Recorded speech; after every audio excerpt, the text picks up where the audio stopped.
लोगों में एक बहुत बड़ा मिथ है कि मैस्टरबेशन करने से आंखें कमजोर हो जाती है, या मैंने ज़्यादा मैस्टरबेशन कर लिया इसलिए मुझे चश्मा लग गया। तो क्या ये भी एक मिथ है? जबकि आई वही है, आई का लेंस वही है, सब कुछ वही है। और 40 साल के बाद ऐसा क्या होता है आई में कि पेशेंट को पास का चश्मा लगाना पड़ता है। तो स्मोकिंग ग्लास नंबर को अफेक्ट नहीं करती है, बट कई रेटिनल डिसऑर्डर्स ऐसे होते हैं जो स्मोकिंग की वजह से होते हैं, क्योंकि स्मोकिंग एक डीजेनरेटिव प्रोसेस को फास्ट कर देता है बॉडी में ड्यू टू ऑक्सीडेटिव स्ट्रेस। तो उसकी वजह से कई नॉन रिवर्सिबल डैमेज आई के रेटिना में हो सकते हैं। अपन एक पेशेंट्स की सेफ्टी के लिए क्या कर रहे हैं, एक्चुअली कर तो सब वही रहे हैं, पर उसकी सेफ्टी स्टैंडर्ड्स क्या है। आप एक ही इंस्ट्रूमेंट से सबको एक इंस्ट्रूमेंट आपने लिया, उससे आपने 10 पेशेंट कर दिए।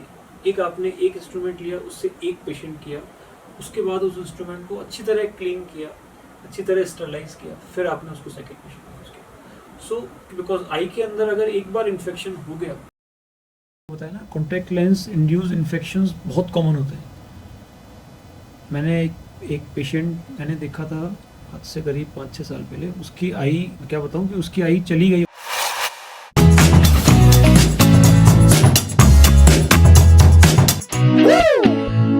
मैट बाइक के न्यू एपिसोड में आपका स्वागत है। आज मेरे पॉडकास्ट में है मेरे साथ जयपुर के एक बहुत बड़े ऑप्थेल्मोलॉजिस्ट डॉक्टर नितेश बंसल।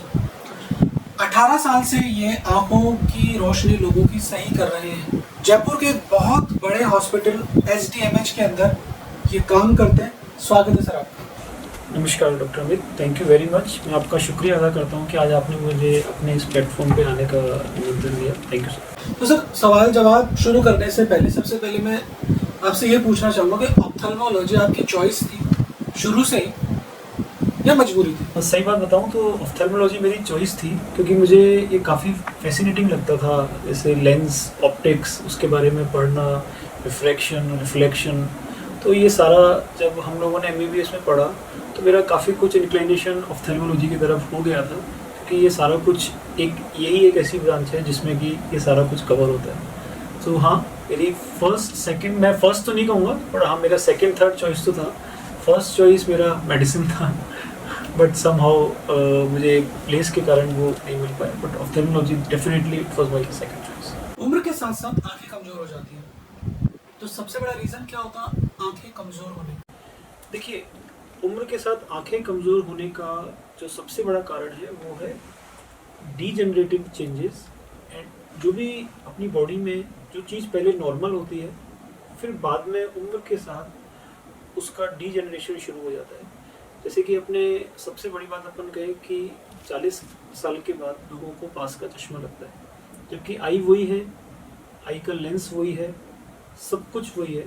पर 40 साल के बाद ऐसा क्या होता है आई में कि पेशेंट को पास का चश्मा लगाना पड़ता है।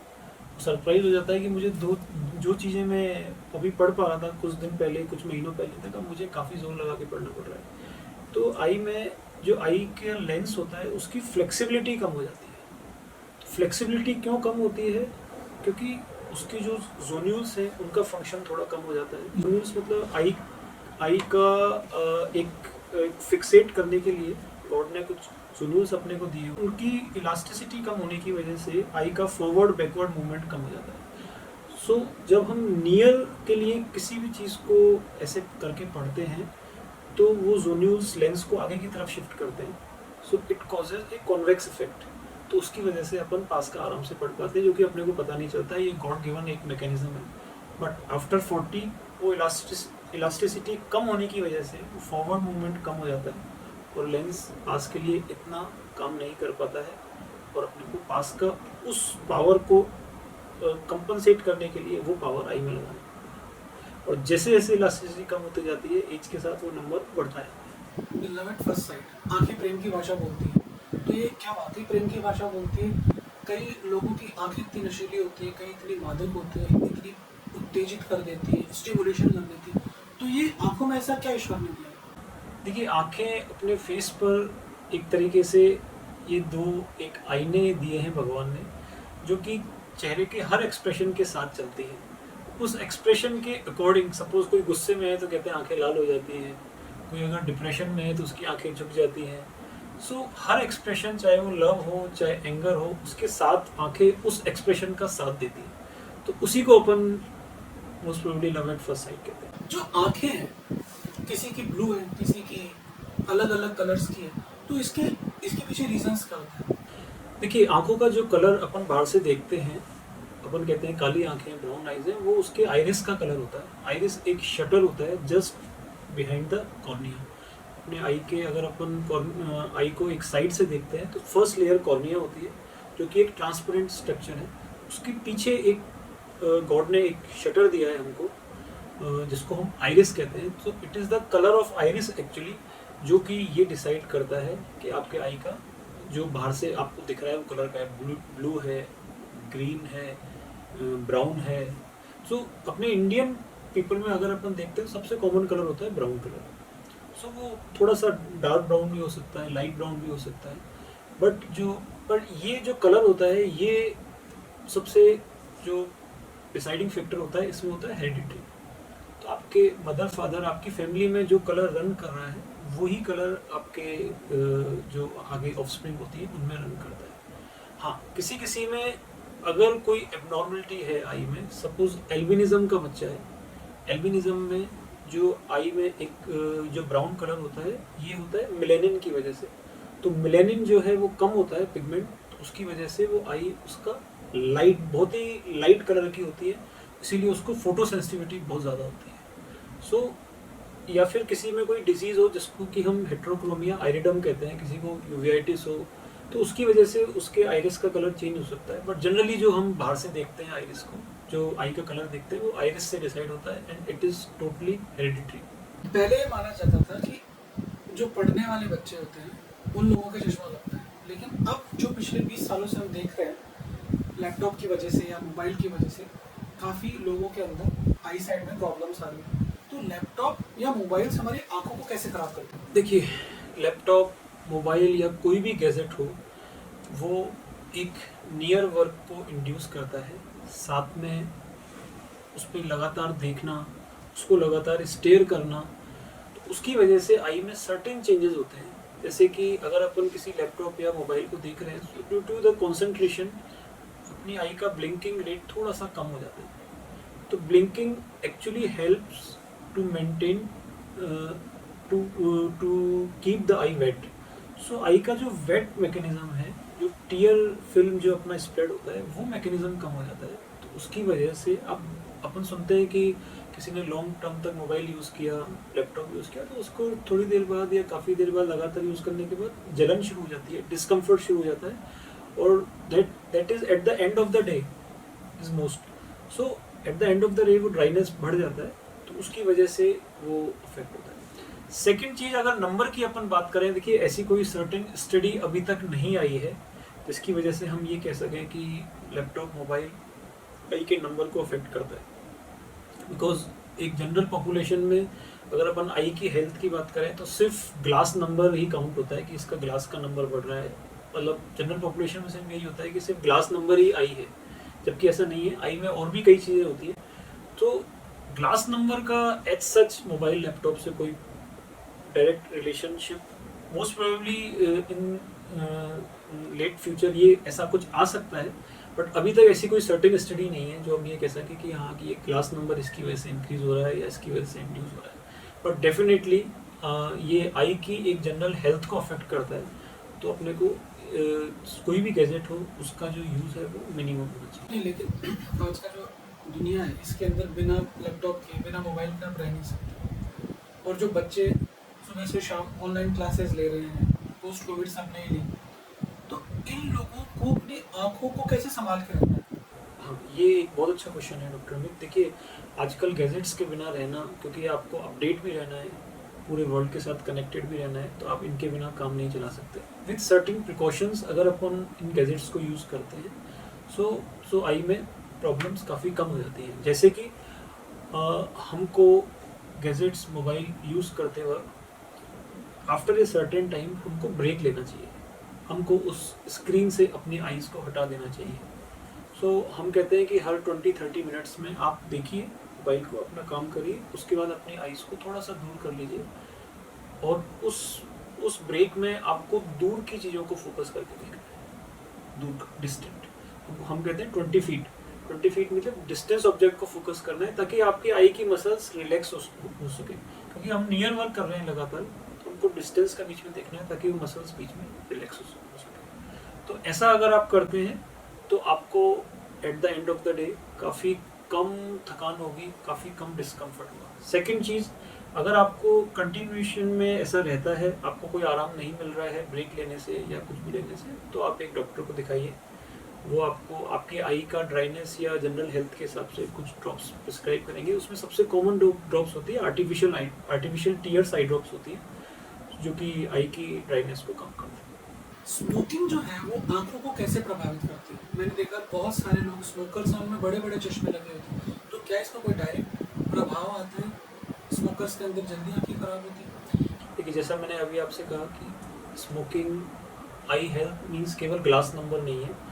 सो स्मोकिंग ग्लास नंबर को अफेक्ट नहीं करती है, बट कई रेटिनल डिसऑर्डर्स ऐसे होते हैं जो स्मोकिंग की वजह से होते हैं, क्योंकि स्मोकिंग एक डीजेनरेटिव प्रोसेस को फास्ट कर देता है बॉडी में ड्यू टू ऑक्सीडेटिव स्ट्रेस। तो उसकी वजह से कई नॉन रिवर्सिबल डैमेज आई के रेटिना में हो सकते हैं, जिसमें कि सबसे कॉमन है एज रिलेटेड मैक्युलर डीजनरेशन, जिसमें हम सबसे पहले पेशेंट को स्मोकिंग बंद करने के लिए करते हैं। सो स्मोकिंग एक ऐसा फील्ड है जो बॉडी के हर पार्ट को अफेक्ट करता है। मैं ग्लास नंबर की बात नहीं कर रहा हूँ, बट आई की हेल्थ को डेफिनेटली अफेक्ट करता है।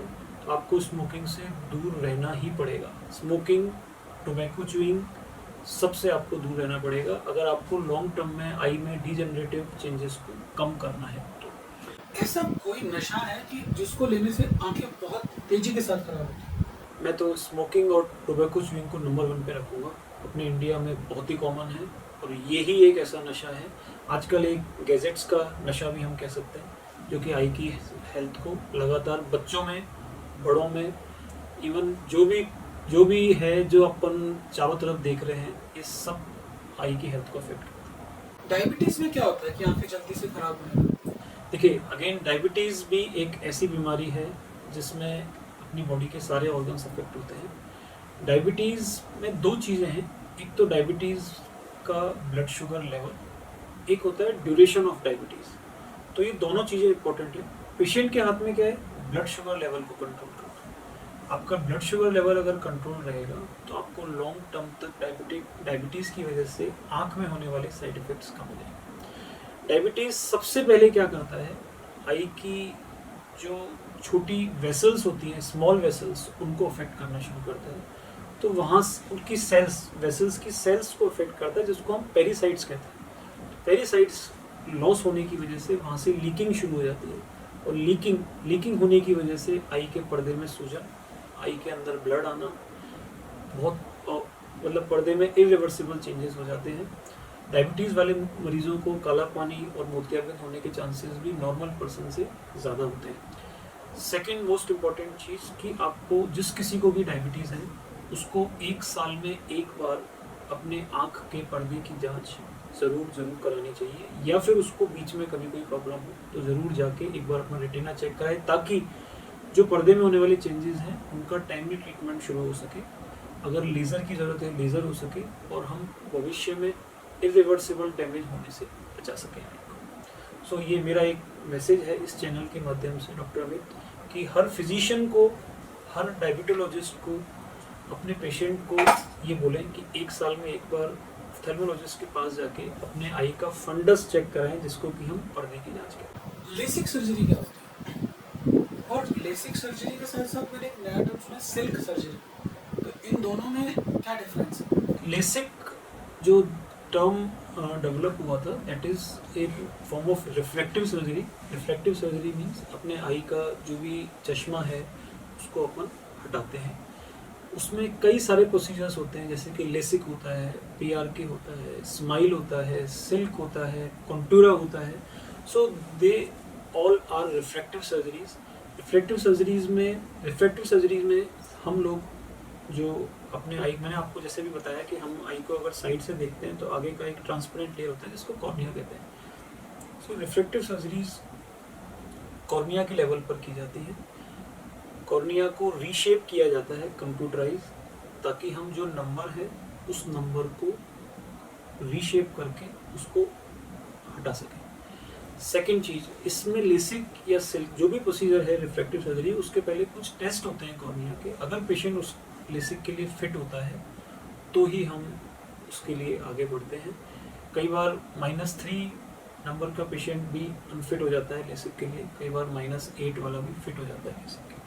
सो उसके कुछ टेस्ट होते हैं, सर्टेन टेस्ट होते हैं, क्योंकि ये कॉर्निया के लेवल पर होता है तो कॉर्निया के टेस्ट हम लोग करते हैं ताकि वो ये देख सकें कि वो फिट है या नहीं।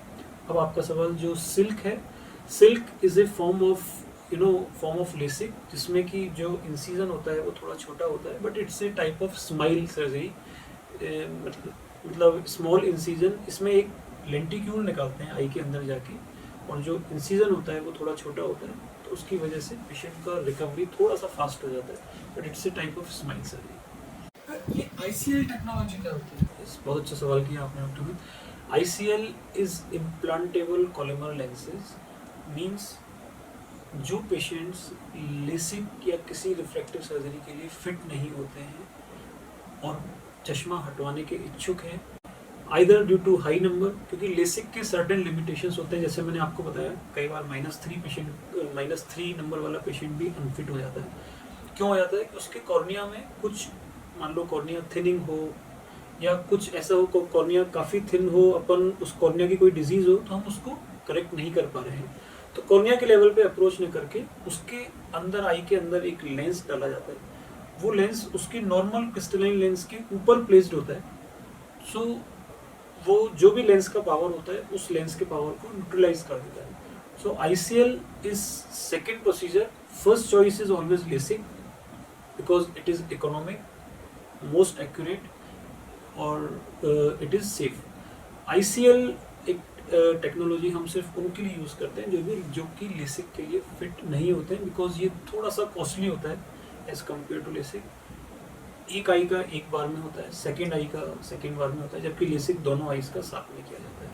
सो ICL के लिए भी एक सर्टेन लिमिटेशन है कि उसका एंटीरियर चैम्बर डेप्थ 2.8 मिलीमीटर से ऊपर होना चाहिए। सो उसके लिए भी एक टेस्ट होता है, अगर वो सारे टेस्ट में फिट हो जाता है, जनरली 2.8 मिलीमीटर से ऊपर होता है। जैसे अभी हमने कुछ दिनों पहले एक पेशेंट किया था, उसका -16 नंबर था। -16। लेसिक के लिमिटेशंस हैं कि हम -8.5 के ऊपर नहीं जाते हैं बेसिकली। सो अगर -16 किसी का नंबर है और पेशेंट का एंटीरियर चैम्बर डेप्थ ज़्यादातर 2.8 से ऊपर होता है -, तो हमने उसका ICL किया और she is very much very much. इसमें क्या कॉस्ट लगता है? सर इट इज़ अराउंड, अगर सिलेंड्रिकल नंबर पेशेंट का 1 से कम है तो इसमें करीब आपका 80,000 के आसपास पर आई आता है। अगर विद सिलेंड्रिकल अपन को टॉरिक ICL डालना है, यानी सिलेंड्रिकल नंबर 1 से ज़्यादा है, तो करीब 1 लाख के आसपास आता है पर आई। एक।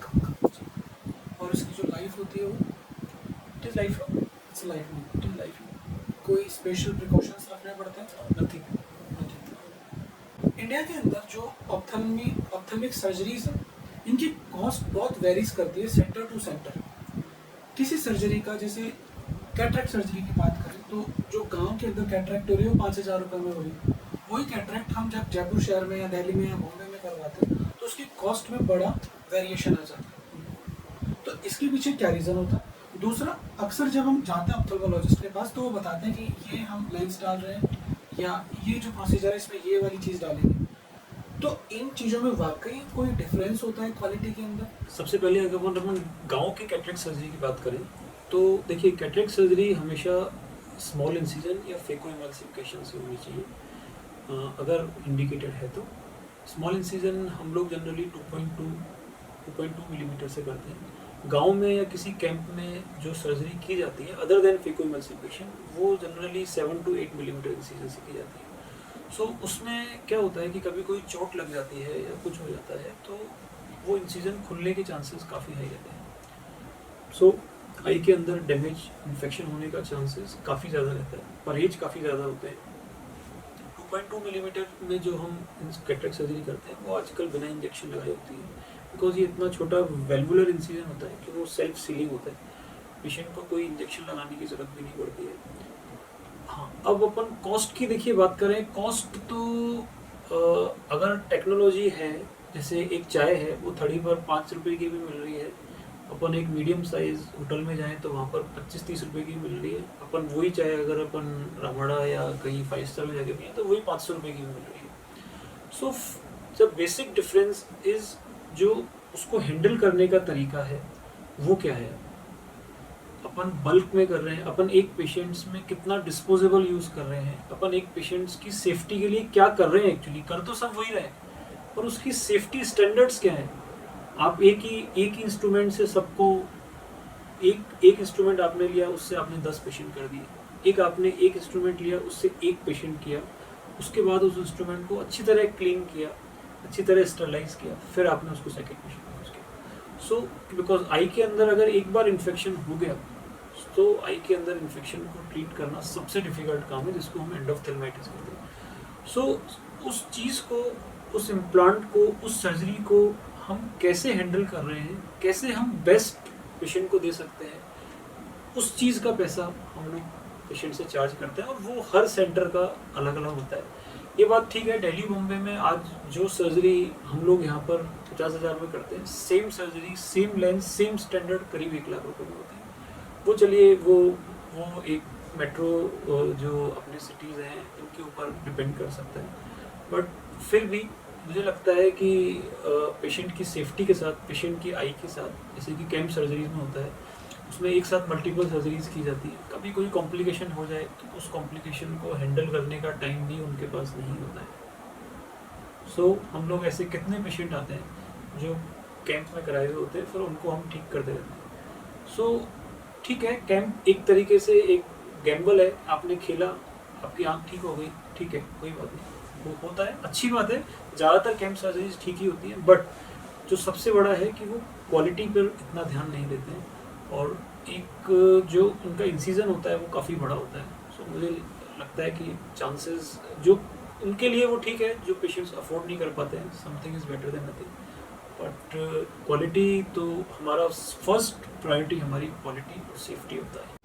ये जो कॉस्ट ऑफ आई लेंसेज हैं इनमें वेरिएशन क्यों होता है? क्योंकि कोई कॉस्ट किसी सर्जरी में डॉक्टर बोलते हैं कि 16,000 का लेंस आएगा, वही लेंस दूसरे डॉक्टर्स या दूसरी कंपनी का 30,000 या 40,000 का आता है। तो इनमें बेसिक डिफरेंस क्या होता है? अगर अपन इंट्राओकुलर लेंसेज की बात करें जो कि कैटरेक्ट सर्जरी के बाद डलते हैं, तो उसकी कॉस्ट 2-3 चीज़ों से डिसाइड होती है।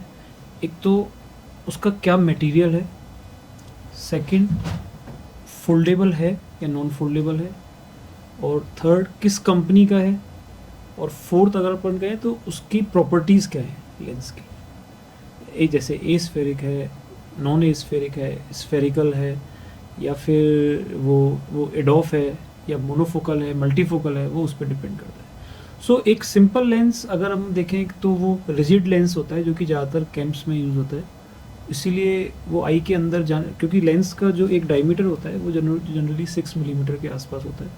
सो अगर 2.2 मिलीमीटर से अगर हम सर्जरी कर रहे हैं तो उस 6 मिलीमीटर की लेंस को आप इंजेक्ट कैसे करोगे उस डायमीटर को, तो वो लेंस फोल्डेबल होना चाहिए। सो एक फोल्डेबल लेंस, और जो कैंप में यूज़ होता है क्योंकि वो इंसीजन बड़ा होता है 7-8 मिलीमीटर, तो वो रिजिड लेंस होता है क्योंकि वो ज़्यादातर PMMA मटेरियल से बने होते हैं। जो फोल्डेबल लेंसेज होते हैं वो पहले सिलिकॉन, बट अब ज़्यादातर सारे एक्रिलिक लेंसेज आते हैं जो कि फोल्डेबल लेंसेज होते हैं। अब इसके ऊपर कंपनी का फ़र्क होता है, कोई इंडियन कंपनीज़ के लेंसेज थोड़े सस्ते आते हैं, इम्पोर्टेड लेंसेज जैसे कि अपन एल्कॉन का कहें, USA made, Johnson and Johnson कहें, रेनर का कहें, UK मेड। सो अलग अलग लेंसेज हैं, वो उनसे डिसाइड होती है। इम्पोर्टेड वाले लेंसेज थोड़े महंगे आते हैं। अब प्रॉपर्टीज़ की बात करें तो lens monofocal, multifocal, spheric, non spheric, जैसे कि एक स्फेरिक और एस्फेरिक लेंसेज की मैं आपको जनरल एक बात बताता हूँ। सपोज़ कोई पेशेंट रात में ड्राइव कर रहा है, तो रात में अपना जो प्यूपिल होता है वो थोड़ा सा बड़ा हो जाता है कम लाइट की वजह से, तो लेंस जो होता है वो पूरा एक्सपोज हो जाता है, तो लेंस के जो एजेस हैं वहाँ से लाइट रिफ्लेक्ट होना शुरू हो जाती है। सो उसके लिए एस्फेरिक लेंसेज थोड़े से बेटर होते हैं ताकि नाइट विज़न उसमें अच्छी होती है। स्फेरिक लेंस अगर कोई घर में काम कर रहा है, उसका नाइट में ऐसा कोई ड्राइविंग का या कोई ऐसा काम नहीं है, तो उसके लिए स्फेरिक लेंस भी हम लोग यूज़ कर सकते हैं। और एक मोनोफोकल मल्टीफोकल लेंसेज होते हैं। मोनोफोकल लेंसेज जो हम लोग ज़्यादातर दूर के लिए डालते हैं, दूर के लिए, पास के लिए पेशेंट को चश्मा लगाना पड़ता है। आजकल मल्टीफोकल या हम कहें ट्राईफोकल लेंसेज अवेलेबल हैं जो कि दूर के साथ पास का, नियर का पेशेंट को दिखा सकते हैं। एक लेंस की क्वालिटी होती है EDOF lenses, extended depth of focus, जो कि दूर के साथ साथ थोड़ा सा नियर का जो इंटरमीडिएट डिस्टेंस है वो भी आपकी कवर करती है। सो ये कॉस्टिंग जो है वो कई चीज़ों पर डिपेंड करती है, प्रॉपर्टीज़, मटेरियल।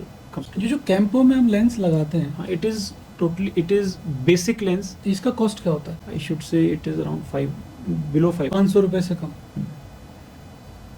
और जो बेस्ट, यदि हम लेंस की बात करें जो मार्केट में अवेलेबल है, तो उसका कॉस्ट? बेस्ट लेंस अब हम मोनोफोकल का कहेंगे या मल्टीफोकल का कहेंगे बिकॉज ये सारा एक पैकेज में होता है। और जो पैकेज वाला खेल है वो पैकेज हर किसी हॉस्पिटल का, उसके, मैंने आपको अभी जैसे बोला कि उसके सेफ्टी स्टैंडर्ड उसके अकॉर्डिंग वो डिसाइड होता है। सो और सिटी वाइज, कंट्री वाइज काफ़ी महंगा होता जाता है, तो वो उसके ऊपर डिपेंड करता है।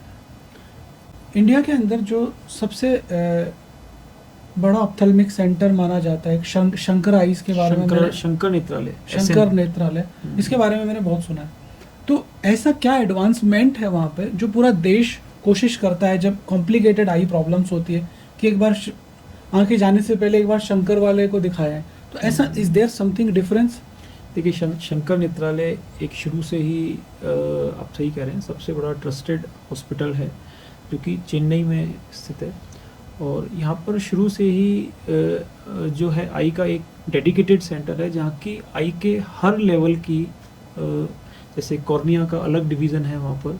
जो कॉर्निया के केसेस हैं वो सिर्फ कॉर्निया स्पेशलिस्ट देखते हैं, जो कैटरेक्ट के केसेस हैं वो सिर्फ कैटरेक्ट के केसेस करते हैं, जो यूवियाटिस के पेशेंट हैं वो सिर्फ यूविया वाले डॉक्टर देखते हैं, जो रेटिना के पेशेंट्स हैं वो सिर्फ रेटिना वाले डॉक्टर देखते हैं। तो एक डेडिकेटेड अलग अलग टीम्स बनाई हुई है जिसमें हर आई के हर पार्ट के स्पेशलिस्ट हैं, हर पार्ट के।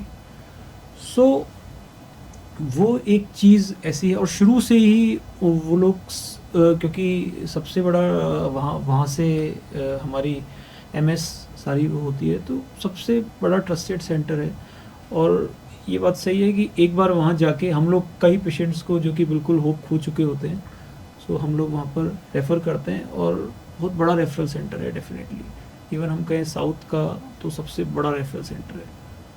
नॉर्थ का भी मेरे हिसाब से वही, नॉर्थ का AIIMS, Delhi AIIMS and PGI Chandigarh. Parents आपके पास आते हैं अपने बच्चों को लेके और बड़ी छोटी एज के अंदर उनके चश्मे लग जाते हैं, तो ऐसी आप उनको कोई टेक्निक्स बताते हैं? ऐसी कोई टेक्निक्स है या ऐसे कोई तरीके हैं जिससे उसका नंबर तेजी के साथ नहीं बढ़े? कि सबसे कॉमन क्वेश्चन है जो पेरेंट्स सबसे पहले, क्योंकि जब उनको नंबर देते हैं उनके बच्चों को तो वो शॉक में आ जाते हैं। सबसे पहला सवाल यही होता है, या सबसे पहला लीडिंग क्वेश्चन ये होता है कि हम इस नंबर को बढ़ने से कैसे रोक सकते हैं। तो मैं हमेशा कहता हूँ कि ऐसी कोई दवाई अभी तक तो नहीं थी, ऐसी कोई एक्सरसाइज, ऐसी कोई भी टेक्निक ऐसी नहीं है कि हम नंबर को बढ़ने से रोक सके, क्योंकि इट्स ऑल डिसाइडेड बाय आई का जो कर्वेचर है और एक्सियल लेंथ है उससे डिसाइड होता है। आजकल एक एट्रोपिन 0.01% आई ड्रॉप यूज़ करने लगे हैं, जो कि मैंने काफ़ी यूज़ किया है। और इट इज़ एक्चुअली ये प्रमोट इसीलिए हुआ है क्योंकि ये आई का जो कि एक्सियल मायोपिया है उसके प्रोग्रेशन को रोकता है। बट मैंने समहाउ मुझे ज़्यादा बेनिफिट दिखा नहीं, बट हाँ आजकल ये एक ड्रॉप अवेलेबल है जो हम लोग बच्चों में इवन रात को एक ड्रॉप हम लोग देते हैं, वो यूज़ कर सकते हैं अगर प्रोग्रेशन काफ़ी फास्ट तरीके से हो रहा है। But I don't prefer it, but ठीक है, हाँ मैं बता रहा हूँ कि ऐसा एक ड्रॉप अवेलेबल है। बाकी एज सच ऐसी कोई टेक्निक नहीं है कि आप नंबर को बढ़ने से रोक सको, ऐसी कोई एक्सरसाइज नहीं है कि आप नंबर को बढ़ने को रोक सको, ऐसी कोई डाइट नहीं है कि आप नंबर को बढ़ने से रोक सको। तो न्यूट्रिशन का आंखों पे कोई रोल नहीं है? मैंने आपको पहले भी कहा, आँखों का मतलब सिर्फ आँखों का नंबर नहीं होता है, आँखों का मतलब आँखों की जनरल हेल्थ भी होती है। कई बार जनरल पॉपुलेशन ये सोचती है कि सर्दी का मौसम आएगा, मैं बहुत सारा गाजर का जूस पीऊँगा, आंवला डाल के, चुकंदर डाल के, पालक डाल के, और वो कई बार बोलते भी हैं कि मैंने वो पिया और मेरा चश्मा हट गया। तो ये एक मिथ है? ये एक मिथ है, क्योंकि आई के नंबर को कम किसी भी गाजर के जूस से, आंवले के जूस से आई का नंबर कम नहीं होगा, आई जो भी गाजर है ये विटामिन ए के काम में आता है, विटामिन ए बनाने के काम आता है। विटामिन ए आई में एक पिगमेंट होता है, उसको बनाने के काम आता है, जो कि नाइट ब्लाइंडनेस और आई में जो ड्राइनेस है उसको अपने को कम करता है। आजकल मेलेटोनिन बहुत बिक रहा है आई सप्लीमेंट के रूप में, तो is there role of melatonin in eye health? देखिए, मेलेटोनिन एक ऐसा हार्मोन है जो पीनियल ग्लैंड से सिक्रीट होता है और ये अपना जो स्लीप साइकिल है उसको रेगुलेट करने के काम आता है। इसका कुछ एंटीऑक्सीडेंट प्रॉपर्टीज़ भी आजकल शायद टैबलेट के फॉर्म में बेची जा रही हैं, बट यही है कि वो कहते हैं कि इससे नींद अच्छी आती है, आपका स्लीप साइकिल रेगुलेट हो जाता है, रात को सोने में आपको दिक्कत नहीं होती है, along with some antioxidant properties। But मुझे ऐसा नहीं लगता है। अगर आप नॉर्मली मैं सबको यही सलाह देता हूँ कि रात को सोने से 1 घंटे पहले या 1.5 घंटे पहले अपने मोबाइल को साइड में रख दें और अपना कोई भी बुक रीड करके अगर आप पढ़ते हैं तो वो आपके मेलेटोनिन को इंक्रीज़ करता है, लाइट को थोड़ा कम कर दें। टैबलेट के फॉर्म में अगर आप लोगे तो मुझे नहीं लगता वो बहुत ज़्यादा दिन तक आपको बहुत ज़्यादा हेल्पफुल रहेगा। लोगों में एक बहुत बड़ा मिथ है कि मैस्टरबेशन करने से आंखें कमज़ोर हो जाती है, या मैंने ज़्यादा मैस्टरबेशन कर लिया इसलिए मेरा चश्मा लग गया, तो क्या ये भी एक मिथ है? I think there is no impact of this on the eye, but this doesn't mean that you should, but ये Keep masturbating. but हाँ, नहीं, ऐसा कोई इम्पैक्ट नहीं। नेत्रदान महादान, नेत्रदान जो होता है बेसिकली कैसे होता है, कैसे किया जाता है, क्या कोई भी कर सकता है? हाँ, नेत्रदान देखिए, नेत्रदान के लिए अपने जो सबसे बड़ा मिथ ये है कि किसी पेशेंट का रेटिना ख़राब है या किसी पेशेंट की ऑप्टिक नर्व ख़राब है, वो सबसे पहले जाके डॉक्टर के पास गए, साहब मेरी आई आप चेंज करवा दीजिए। सो आपके चैनल के माध्यम से मैं एक चीज़ कहना चाहता हूँ, नेत्रदान सिर्फ उन्हीं लोगों में होता है जिनको की कॉर्नियल ब्लाइंडनेस है। आई के सामने जो ट्रांसपेरेंट लेयर है उसको हम कॉर्निया कहते हैं। अगर किसी को कॉर्नियल ब्लाइंडनेस है, कॉर्निया में कोई हेजीनेस है, कोई ओपेसिटी है due to some congenital disease, due to ulcer, due to some infection, due to anything, so हम उसको जो लोग नेत्रदान करते हैं उनका कॉर्निया लेके सिर्फ कॉर्निया को हम लोग इसमें वो कर सकते हैं, ट्रांसप्लांट कर सकते हैं, जिससे कि उसकी विज़न को रिस्टोर किया जा सके। सो किसी का कॉर्नियल ब्लाइंडनेस का मतलब है कि उसका रेटिना, उसकी ऑप्टिक नर्व ठीक होनी चाहिए, तभी वो फंक्शन करेगा ट्रांसप्लांट होने के। तो जब आप किसी का नेत्रदान के लिए आइज़ लेते हैं तो उसकी जो जब पेशेंट मर गया, हमने उसकी आंखें ली, उसने फॉर्म भरवाया, तो जब उसको जलाने जाएंगे तो उसके अंदर होल्स दिखेंगे या एक छोटी सी सर्जरी होगी और वो वैसा का वैसा उसका एस्थेटिक्स होगा? देखिए, हमारे टाइम पे जब मैं एसएमएस में था, मैं पीजी कर रहा था, तो हम लोग खुद ग्लोब रिट्रीवल के लिए जाया करते थे। रात को 1 बजे 2 बजे जब भी कॉल आती थी तो उसमें हम लोग पूरा आई बॉल को निकालते थे और उसमें हम एक पैच लगाते थे जिससे बाहर से कोई डिफॉर्मिटी ऐसे नज़र नहीं आता है। और उस जो पूरा ग्लोब है उसको हम एक फ्रिज में एक स्पेशल पूरी की पूरी आँख को, आई बॉल को, मतलब आई बॉल मतलब पूरी आँख? हाँ, पूरी आँख, उस आई बॉल को हम लोग फ्रिज में स्टोर करके रखते थे। नेक्स्ट डे हम उसको किसी पेशेंट के ट्रांसप्लांट, क्योंकि जो भी हमारे पास लिस्ट होती थी उसके अकॉर्डिंग हम पेशेंट को बुला के फिर ट्रांसप्लांट किया जाता था। बट आजकल केवल कॉर्नियल स्क्लेरल बटन लिया जाता है, पूरी आई बॉल वही रहती है, सिर्फ आगे का पार्ट लिया जाता है और वो आजकल रेजिडेंट नहीं करके उसको आई बैंक के जो एम्प्लॉयज़ हैं वो लोग जाकर करते हैं, आई बैंक सोसाइटी के जो वो हैं तो वो लोग जाके करते हैं। तो वो सिर्फ कॉर्नियल स्क्लेरल बटन लेते हैं, सो उससे तो डिफॉर्मिटी और भी कम हो गया क्योंकि कोई होल हुआ नहीं, उसके ऊपर पैच रख देते हैं। सो अपन को ऐसे कुछ देखने में कोई डिफॉर्मिटी नहीं लगता है। उस बटन को लेके वो लोग एक स्पेशल मीडियम होता है इसके लिए, उस मीडियम में रख के रिस्टोर कर देते हैं। 2-4 उसका एक पूरा लिस्ट होता है उनके पास, कहाँ से कि क्या, जो भी डॉक्टर आजकल सब कुछ ऐप से चलता है, जो भी आई आती है उसकी पहले हेल्थ चेक की जाती है, उसके कॉर्निया की हेल्थ चेक की जाती है उसमें जाके, लैब में जाके, कि इनका जो एंडोथेलियल सेल काउंट है वो कितना है, ये जो कॉर्निया है किसी को देने लायक है या नहीं है। अगर वो कॉर्निया अच्छा है, ट्रांसप्लांट करने लायक है, तो उसको आई बैंक सोसाइटी का एक ऐप बना हुआ है जिसमें कि सारे डॉक्टर्स राजस्थान के जुड़े हुए हैं, उसमें वो आई का डिटेल डाल दिया जाता है कि ये इतने साल के पेशेंट की आई है, इसका कॉर्निया का स्टेटस ये है, और ये ट्रांसप्लांट कर सकते हैं। तो जिस जिस डॉक्टर के पास लिस्ट होती है, अपने पेशेंट्स की हर डॉक्टर के पास लिस्ट होती है, वो उसमें डाल देते हैं अपनी रिक्वेस्ट को कि हाँ हमको ये आई चाहिए, हमको ये आई चाहिए। फिर वो आई जाके ले लेते हैं, उस पेशेंट को वो आई लग, वो डॉक्टर अपने पास लगा देते हैं। मतलब मरीज की इच्छा से आंखें नहीं लगेगी, वो एक प्रेफरेंस होगा, एक सिस्टम होगा। यस, कोई वीआईपी आ रहा है तो उसको कोई ऐसा वो नहीं मिलेगा। आई थिंक नो, तो आंखों की कालाबाजारी नहीं होती, नहीं। क्योंकि मैंने कहीं पढ़ा था कि आंखों की कालाबाजारी भी होती है। देखिए मतलब अगर अपन देखें तो ऐसा होना तो नहीं चाहिए, क्योंकि जो प्रोसेस बना हुआ है वो काफ़ी सिस्टमेटिक प्रोसेस है। अब बीच में अगर कुछ ऐसा होता होगा, हमने तो कभी नहीं देखा, पर कोई पेशेंट्स अगर किसी डॉक्टर के पास जाके स्पेशल रिक्वेस्ट आ जाए, हाँ in case of emergency, suppose किसी की आई को बचाने के लिए एक ट्रांसप्लांट, एक तो होता है उस आई के विज़न को रिस्टोर करने के लिए, जो कि एक इमरजेंसी नहीं है, पेशेंट को कभी भी आपने 1 महीने बाद लगाया।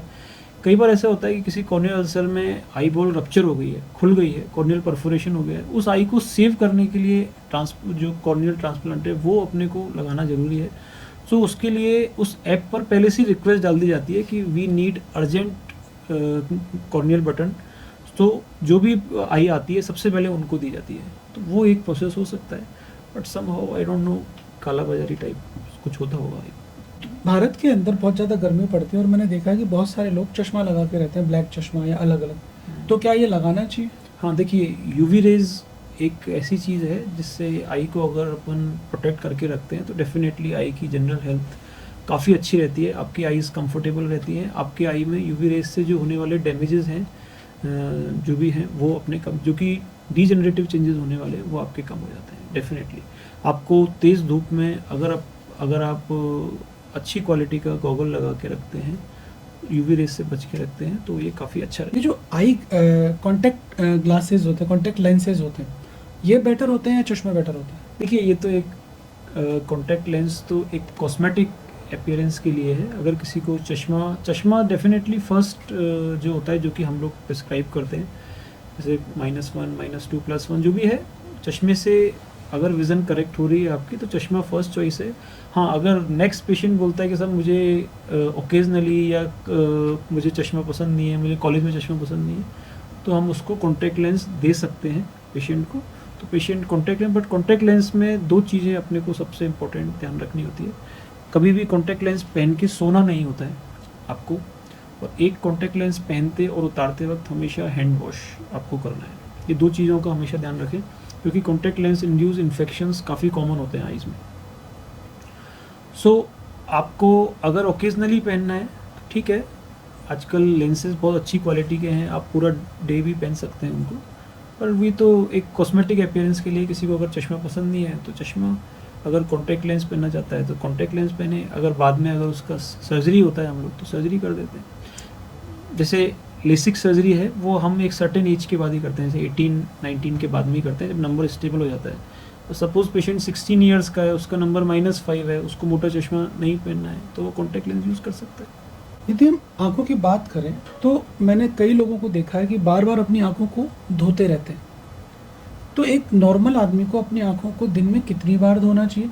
ज़्यादा धोने से क्या आंखों के ऊपर कोई इफेक्ट पड़ता है?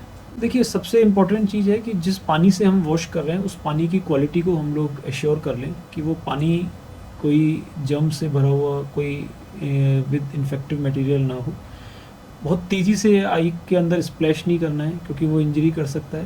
बाकी ऐसा कोई नियम नहीं है, आप बाहर से आए, आपको लग रहा है आईज़ में हो, तो आप थोड़ा सा पानी डाल के वॉश कर सकते हैं। बार बार वॉश करना आई थिंक सही नहीं है, और पानी की क्वालिटी को ज़रूर अपन एश्योर करें। मैंने बहुत सारे लोगों को देखा कि सुबह पहले उठते ही आँख धोते हैं, अपने आँख को धोते हैं। तो ये एक अच्छी प्रैक्टिस ही है मेरे हिसाब से। तो अब मेरा सवाल है कि कई बार कुछ लोग गर्म पानी से धोते हैं, कुछ ठंडे पानी से धोते हैं। तो आंखों के लिए सबसे बेटर पानी का टेम्परेचर क्या रहता है? नॉर्मल टेम्परेचर जो आपके पास उस वक्त है वो आप उसको यूज़ करो। मौसम के अनुसार आप ना पानी को गर्म करो, ना आप पानी को ठंडा करो। एक नॉर्मल टेम्परेचर का पानी जो होता है, ना बहुत ज़्यादा गर्म नहीं, बहुत ज़्यादा ठंडा नहीं, उससे आप आई को वॉश करो। आई फ्लू बहुत कॉमन है हिंदुस्तान के अंदर, और जब होता है तो पूरे के पूरे डिस्ट्रिक्ट में, पूरे के पूरे शहरों में होता है। तो आई फ्लू जो है वो क्या है और उससे कैसे बचा जा सकता है? देखिए कोई भी फ्लू वर्ड जहाँ यूज़ होता है, फ्लू का मतलब होता है वायरल। चाहे वो स्वाइन फ्लू हो, चाहे वो बर्ड फ्लू हो, चाहे वो आई फ्लू। तो वायरल जो भी डिजीज़ होती हैं उनका एक सबसे बड़ी टेंडेंसी होती है कि ये कंटीजियस होती है, बहुत ज़्यादा फैलती है। तो आई फ्लू में सबसे बड़ी प्रॉब्लम ये होती है कि आई के अंदर जो डिस्चार्ज शुरू हो जाता है, वाटरी या पुरुलेंट डिस्चार्ज जो भी शुरू हो जाता है, वो सबसे बड़ा एक कारण है उस इन्फेक्शन को कैरी करने का। तो जो वो फ्लूइड होता है वो सबसे बड़ा इन्फेक्शियस एजेंट है। तो जब भी पेशेंट अपनी आई को टच करे, चाहे वो ड्रॉप डालने के लिए हो, चाहे वो साफ़ करने के लिए हो, चाहे किसी भी कारण से हो, आप अपना हैंड वॉश कर लें। उसको कहीं भी बिना टच करने से पहले आप अपने हैंड वॉश कर लें और फिर आप अपना काम करें। आप अगर केवल गॉगल लगा, आप सोच रहे हैं कि मैंने गॉगल लगा लिया है, ये आई फ्लू कभी भी ऐसे कॉन्टैक्ट से नहीं फैलता है कि उड़ के आ रहा है, आपके हो रहा है तो मेरे उड़ के आ जाएगा, इससे कुछ नहीं होता है। जब तक पेशेंट अपनी आई को टच नहीं करेगा, वो जो फ्लूइड है आई का वो इधर उधर नहीं फैलाएगा, फिर दूसरा पर्सन उस फ्लूइड के टच में आएगा और अपनी आई में नहीं पहुंचाएगा, तब तक वो आई में नहीं पहुंच सकता। मतलब दो प्रेमी देख सकते हैं यदि एक की आई फ्लू है एक दूसरे को, यस, यदि वो हाथ धो लेते हैं तो सेफ है। सेफ है बिल्कुल बिल्कुल बिल्कुल बिल्कुल। तो आपको सबसे बड़ी बात ये याद रखनी है कि जब भी आप आई को टच करें, अपने हैंड वॉश करें, प्रॉपर डॉक्टर को जाके जो भी है एंटीबायोटिक्स वो आप यूज़ करें। यही एक तरीका है। जो भी कॉमन हैंकी टॉवल घर में हैं उनको यूज़ ना करें। जिसके आई फ्लू है उसको एटलीस्ट इन कॉमन चीज़ों को यूज़ नहीं करना चाहिए। अपना एक हैंकी अलग रखें, पानी आए उसको पहुँच के अपने पॉकेट में रख लें, हैंड वॉश कर लें। What is the reality of blue light glasses? Blue light जैसे मैंने बताया आपको कि यूवी रेज और इनसे अपने को वो करता है, प्रोटेक्ट करता है। तो आई में जो डीजेनरेटिव चेंजेस हैं वो अपने कम हो जाते हैं। आजकल ब्लू लाइट देखिए सबसे बड़ा जो है ये जो गैजेट्स के लिए हो रहा है प्रमोट, कि आप लैपटॉप के सामने कितना भी बैठ जाओ, आप पेशेंट या जो भी एक आम पॉपुलेशन है वो सोचते हैं कि मैंने अब एंटी रिफ्लेक्शन ग्लास लगा लिया, एंटी ग्लेयर ग्लास लगा लिया, अब मैं कितना देर भी मोबाइल लैपटॉप यूज़ कर सकता हूँ, now I am free to use. जबकि ऐसा नहीं है। ये कुछ सर्टेन परसेंटेज ऑफ लाइट को कम कर सकती है, बट अगेन जो प्रिकॉशंस हैं वो सेम रहते हैं। जैसे मैंने आपको बताया, आपको बीच बीच में ब्रेक लेना है, आपको ब्रेक में डिस्टेंस चीज़ों को फोकस करना है, थोड़ा सा अपना ब्लिंकिंग बढ़ाना है, या और ज़्यादा दिक्कत हो तो आपको डॉक्टर को जाके दिखाना है। मीन्स इनका जितना पब्लिसिटी है एंटी ग्लेयर ग्लासेस का, ये उतना यूज़फुल नहीं है। आपको जो सर्टेन प्रिकॉशंस के साथ में अगर आपको कंफर्टेबल रहना है तो उसके साथ में ही आपको यूज़ करना पड़ेगा। कॉन्टैक्ट लेंसेज के बारे में आपने बहुत अच्छा एक्सप्लेन किया। क्या कॉन्टैक्ट लेंसेज पहनने से आंखों को नुकसान भी होता है? मैंने आपको बताया ना, कॉन्टैक्ट लेंस इंड्यूस इन्फेक्शंस बहुत कॉमन होते हैं।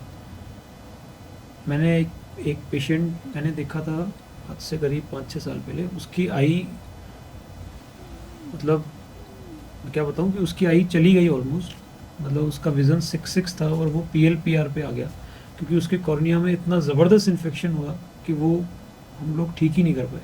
जैसे कि हमने कहा शंकर नेत्रालय, चेन्नई, एम्स, कई जगह वो गया, पर वो इन्फेक्शन उसकी आई को बचाना बहुत मुश्किल हुआ। सो मैंने आपको जैसे बताया कि आई कॉन्टैक्ट लेंस पहनते और उतारते वक्त अपने को हैंड वॉश जरूर करना है। कॉन्टैक्ट लेंस पहन के सोना नहीं है। कभी भी कॉन्टैक्ट लेंस में आपको इरिटेशन हो या कुछ भी फॉरेन बॉडी सेंसेशन हो, रेडनेस हो, वाटरिंग हो, तो कॉन्टैक्ट लेंस को डिसकंटिन्यू कर दें। अपने डॉक्टर से सलाह करें। कॉन्टैक्ट लेंस थोड़ा पुराना हो तो उसको चेंज कर दें।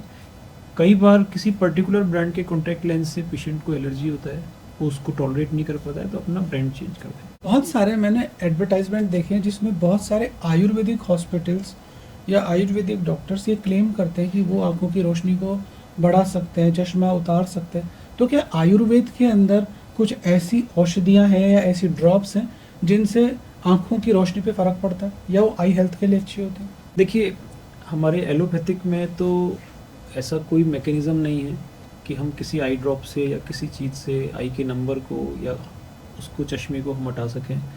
आयुर्वेद में कई बार ये भी कहा जाता है कि कैटरेक्ट भी वो लोग शायद रिवर्ट कर देते हैं या फिर ग्लास नंबर को हटा देते हैं। देखिए, अगर हम लॉजिकली देखें तो ये पॉसिबल नहीं है, बट मुझे आयुर्वेदिक का इतना आइडिया नहीं है कि ये किस मैकेनिज़्म से होता है। बाकी हमारे ऐसा कोई मैकेनिज़्म नहीं है। मैं सिर्फ ये संदेश देना चाहूँगा, कोई भी आई ड्रॉप हो, आयुर्वेदिक हो, होम्योपैथिक हो, एलोपैथिक हो, हमारे एलोपैथिक में जो आई ड्रॉप्स बनाई जाती हैं वो इस तरह बनाई जाती है कि उनका पीएच आई के पीएच से मैच करता है, यानी कि जो बर्निंग सेंसेशन है सबसे कम होता है।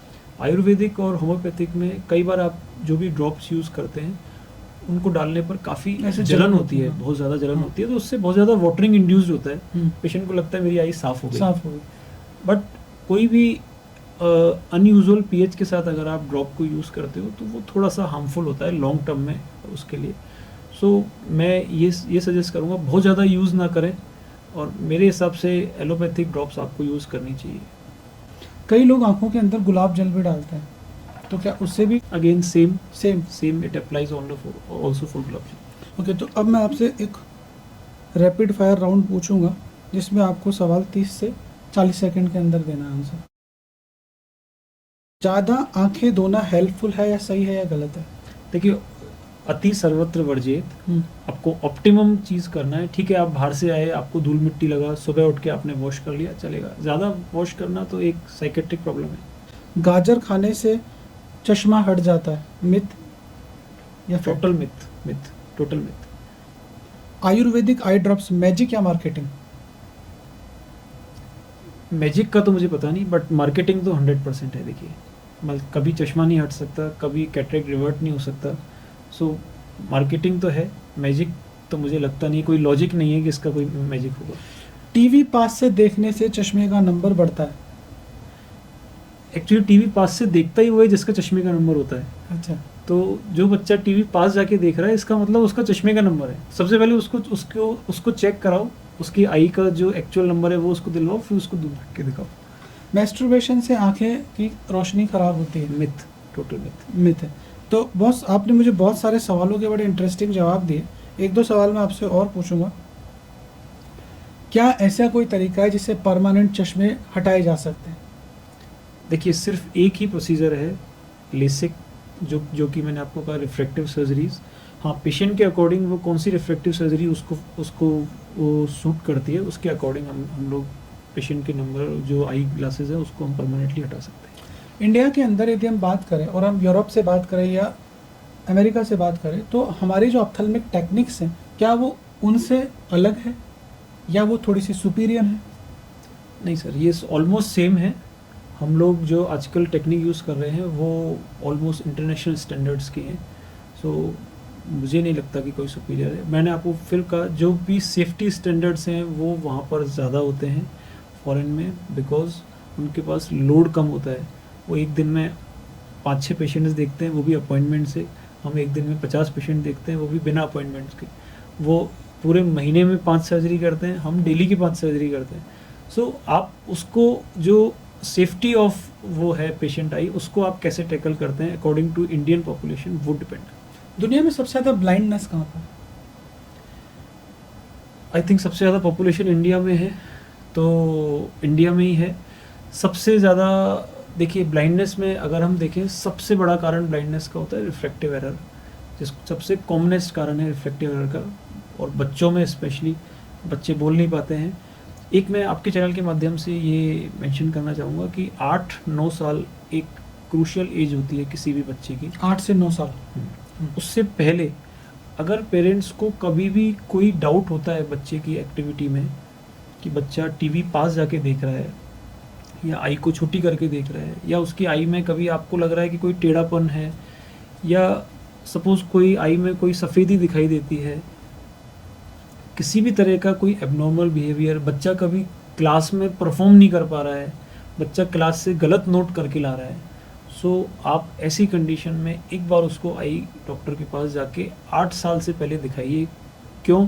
क्योंकि 8 साल से पहले अगर उस बच्चे के चश्मा लगा देते हैं हम लोग, अगर जो उसका नंबर होता है उसके अकॉर्डिंग, तो उसकी विज़न पूरी डेवलप हो जाती है 8 साल से पहले अगर हम चश्मा लगाते हैं। अगर 8 साल के बाद, 9 साल के बाद अगर हम चश्मा लगाते हैं तो वो पेशेंट फिर लेज़ी आई में चला जाता है, जिसको हम एम्ब्लाइपिया कहते हैं। फिर चश्मे के साथ भी उसकी विज़न को पूरा नॉर्मल करना एक चैलेंज हो जाता है, ज़्यादातर वो नहीं हो पाती है। सो 8 से 9 साल से पहले एक बार किसी भी डाउटफुल में, या हम ऐसे कहें कि हर बच्चे को एक बार अपना रूटीन चेकअप करा लेना चाहिए। आपने बहुत कॉम्प्लिकेटेड केसेस लाइफ में ऑपरेट किए हैं, ऐसा कोई केस याद है आपको जिसको करने के बाद ऐसा लगा कि मैंने इस प्रोफेशन को मतलब आज 100% दे दिया? ऐसा कोई क्रिटिकल केस जिसको सही करके आपको बहुत ज़्यादा आनंद आया? देखिए, कई पेशेंट्स हम देखते हैं, बट हमारे आई में जो इसको हम कहते हैं ऑक्यूलर इमरजेंसीज, वो बहुत कम होती हैं। जैसे कि केमिकल इंजरी हो गया, या फिर एक्यूट एंगल क्लोजर ग्लोकोमा हो गया, कोई ट्रॉमा हो गया, या फिर एक इमरजेंसी होती है जिसको हम कहते हैं central retinal artery occlusion, CRAO। अब CRAO में क्या होता है, कोई एम्बोलिज्म या थ्रोम्बस जाके आई की वेसल में जो सेंट्रल आर्टरी है वहाँ जाके फंस जाता है, तो आई का सारा एकदम से सप्लाई बंद हो जाती है, आई एकदम से दिखना बंद कर देती है। सो अब उसके बाद सप्लाई बंद होने के बाद अपने पास मतलब मिनिमम 2 आवर्स हम लोग कहते हैं, मैक्सिमम 2 आवर्स हम लोग कहते हैं कि उसके अंदर वो सप्लाई दोबारा स्टार्ट हो जानी चाहिए ब्लड की, otherwise it may cause irreversible blindness. So मुझे एक बहुत अच्छा केस याद है, मैं रात को 10 बजे बैठा था, हमारे किसी का फ़ोन आया कि सर मेरे एक नॉन को दिख नहीं रहा है अभी 15 मिनट से, बिल्कुल दिखना बंद हो गया एक आंख से। तो लकीली वो मेरे घर के पास में ही था, वो मेरे घर पे आया और मैंने उसको घर पे देखा, मैंने उसको एग्जामिन किया। उस वक्त मेरे पास कोई मेरा पर्सनल सेंटर भी नहीं था, ना मैं कोई बहुत बड़े अस्पताल से अटैच था, तो मैंने उसको देखा तो मुझे लग गया कि ये सेंट्रल आर्टरी ऑक्लूजन है। पेशेंट की विज़न सिर्फ उस वक्त PLPR थी। PLPR का मतलब होता है सिर्फ उसको लाइट परसेप्शन था, अदर आई ठीक थी पेशेंट को। सो मुझे लग गया सेंट्रल आर्टरी ऑक्लूजन, मुझे एक तरीके से इमरजेंसी हो गई। मैं उसको सिर्फ पास के अपने जो भी नियर बाई मेरे हॉस्पिटल था मैं उसमें ले गया, वहाँ उसको लिटाया, पेशेंट को बीटाडीन से पेंट करके एक नीडल लेके मैंने सिर्फ एंटीरियर चैम्बर में पंक्चर करके थोड़ा सा एक्वस निकाल दिया और आई को पैच कर दिया, उसको एक डाइमॉक्स टैबलेट दे दी। मैंने कहा अब हमने सब कुछ कर दिया, अब जो करेगा ऊपर वाला करेगा। नेक्स्ट डे वो पेशेंट 6'9" था, उस पेशेंट की विजन 6'9" थी, और मुझे लगता है ये एक मेरा बहुत बड़ा अचीवमेंट था। उस दिन मुझे लगा कि मैंने ऑफ्थेल्मोलॉजी लेके शायद बहुत अच्छा काम किया, क्योंकि ये बचना एक ऑलमोस्ट इम्पॉसिबल होता है CRAO के केस में। वो मेरे लिए एक बहुत बड़ा सेटिस्फाइंग है। आप इस प्रोफेशन में आए थे और आज इस प्रोफेशन के अंदर जो दूसरे डॉक्टर्स आ रहे हैं, तो ऑलमोस्ट इस चीज़ के अंदर 20-22 साल हो गए होंगे। तो इस जनरेशन के अंदर और आपकी जनरेशन में क्या चेंजेस आए जो न्यू ऑप्थेल्मोलॉजिस्ट आ रहे हैं? देखिए, आजकल डेफिनेटली गैजेट्स का यूज़ बढ़ गया है, सब्जेक्ट वाइडली आपको इजीली अवेलेबल है, बुक्स आपको मोबाइल में अवेलेबल है, तो डेफिनेटली वो लोग जो पढ़ रहे हैं उनका नॉलेज स्टेटस है वो काफ़ी अच्छा होता है। और आजकल सुपर स्पेशलिटी का ज़माना है, सो लोग अलग अलग लेवल की जो स्पेशलिटी है वो करके आ रहे हैं। सो एक बहुत अच्छा एक नया एरा हम ये कहेंगे कि जैसे कि मैंने बताया शंकर नेत्रालय में अब तक था, ऐसा सब जगह स्टार्ट होने वाला है। और बहुत अच्छा है आई के लिए, पेशेंट्स के लिए, कि वो एक डेफिनेटली एक बहुत अच्छा एनवायरनमेंट, बहुत अच्छे डॉक्टर्स उनको मिलेंगे। AI का कोई यूज़ है ऑप्थेल्मोलॉजी में? देखो, AI एक ऐसी चीज़ है जो आई की डिजीज़ेस को अभी तक ऑनलाइन डायग्नोस कर देती है, बट कई बार क्या है कि वो चीज़ों को बहुत ही एग्जेजरेट करके बताते हैं। तो अभी तक तो इतना ज़्यादा इसका यूज़ नहीं है, बट डेफिनेटली इन फ्यूचर काफ़ी अच्छा रहेगा, बिकॉज पेशेंट्स की जो जनरल प्रॉब्लम्स हैं वो उसके थ्रू शायद सॉल्व हो जाए। रोबोटिक सर्जरीज जो आ रही है कैटरेक्ट के मार्केट में, तो क्या ये इनसे बहुत अच्छे रिजल्ट्स आते हैं? I think no. Robotic surgery अभी आई में तो ऐसा कोई कंसेप्ट नहीं है। आई में जो भी करना होता है आपको मैन्युअली करना होता है। हाँ, एक ये हो सकता है कि आप लेज़र असिस्टेड कर रहे हो, जैसे कि फेम्टो सेकंड लेज़र होता है, उसके साथ कैटरेक्ट सर्जरी कर सकते हैं, बट उसका भी कोई खास एडवांटेज नहीं है हमारे पास, except for certain number of cases. So ऐसा रोबोटिक का कोई कंसेप्ट अभी तक आई में नहीं है। थैंक यू डॉक्टर नितेश, आज आप हमारे चैनल पे आए और आपने हमारे बहुत सारे सवालों का जवाब दिया। थैंक यू डॉक्टर अमित, ये मेरा बहुत अच्छा टाइम रहा, बहुत अच्छा सौभाग्य रहा कि आपने मुझे बुलाया अपने चैनल पे। Thank you very much, thank you so much. यदि आपको भी कोई क्वेश्चन डॉक्टर नितेश से पूछना है जो हम अभी तक नहीं पूछ पाए, आपकी कोई क्वेरीज हो, या आपको डॉक्टर साहब को दिखाना हो, मिलना हो, तो इनकी जो भी डिटेल्स हैं, जो भी इनके कॉन्टैक्ट नंबर हैं, तो मैं अपने डिस्क्रिप्शन बॉक्स में इनके डिटेल्स आपको डाल दूंगा, आप इनसे पर्सनली मिल